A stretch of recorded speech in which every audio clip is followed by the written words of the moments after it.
دائرہ تحقیقات کراچی کے 6 فلور پر آتش زدگی دائرہ تحقیقات کے سیکورٹی دیگر عملے نے سلنڈر کی مدد سے آگ کو بجھانے کی کوشش کی۔ اسی دوران فائر بریگیڈ کو طلب کر لیا گیا، تاہم 5 فائر بریگیڈ کی گاڑیوں نے 6 فلور پر واقع ریکارڈ روم کو بچا لیا اور ساتھ ساتھ دیگر فلورز پر بھی آگ کو چیک کیا گیا، تاہم صحت اور ریکارڈ روم کو بچا لیا گیا۔ اسی دوران ملازمین کی بڑی تعداد جمع ہو گئی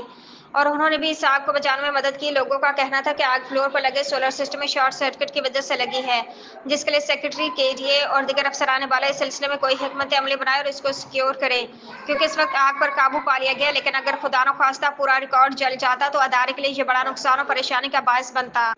لہٰذا پوری بلڈنگ میں جگہ جگہ تار بکھرے ہوئے اور ان پر شارٹ سرکٹ کا بھرپور خدشہ ہے۔ حالیہ بارشوں کی پیشن گوئی کے پیش نظر یہ واقعات دوبارہ سے بھی رونما ہو سکتے ہیں، لہٰذا DG KDA کو چاہیے کہ اس سلسلے میں فوری طور پر کوئی احکامات جاری کریں اور پوری بلڈنگ کو محفوظ بنائیں۔ اس وقت فائر بریگیڈ کی گاڑیوں نے بروقت پہنچ کر صحت اور ریکارڈ روم کو محفوظ کر لیا ہے۔